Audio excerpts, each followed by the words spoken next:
Moja kati ya stori kubwa kabisa nyumbani Tanzania ni hatua ya Rais Samia Suluhu Hassan kutangaza baraza jipya la mawaziri lenye jumla ya mawaziri 27 na manaibu waziri 29 na kufanya jumla ya wajumbe wa baraza la mawaziri kuwa 56, huku gumzo likitawala kuhusu watu kadhaa walioteuliwa na wengine waliotemwa katika safu hiyo mpya ya Rais Samia Suluhu Hassan. Wanu Hafidh Ameir, mtoto wa Rais Samia Suluhu Hassan, ni miongoni mwa walioteuliwa katika safu hii mpya, huku akipewa dhamana ya kuwa naibu waziri wa elimu, sayansi na teknolojia, huku waziri wa wizara hiyo akiteuliwa Profesa Adolfo Faustini Mkenda ambaye pia ni mbunge wa Rombo kule mkoani Kilimanjaro.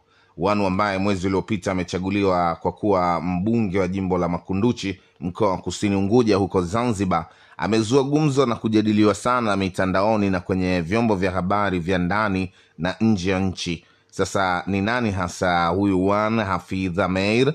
Mbali na kuwa mtoto wa rais, ngoja tuchimbe kidogo kupitia Day 2 News.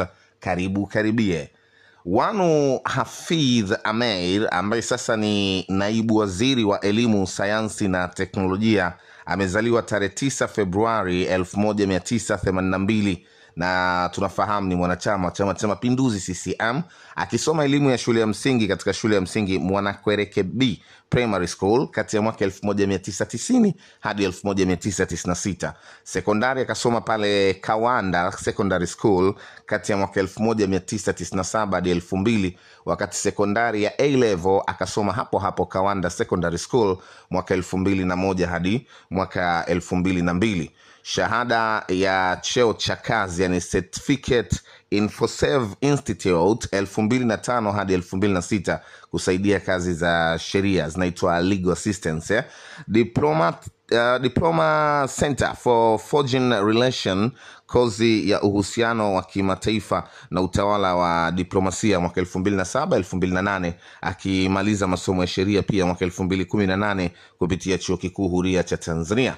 Katika historia ya kazi, Wanu amekuwa msaidizi wa utawala, Wizara ya Utalii, Biashara na Uwekezaji Zanzibar mwaka 2010, lakini pia ni mwanachama wa kamati ya utekelezaji ya CCM ambayo inaitwa CCM National Executive Committee tangu mwaka 2010. Amekuwa mwenyekiti wa CCM Vijana Unguja Kusini mwaka 2008 hadi 2012. Lakini pia amepata mafunzo ya ukuaji wa maendeleo pale katika nchi ya Uingereza mwaka 2014, kitaalamu anaita Growth for Development.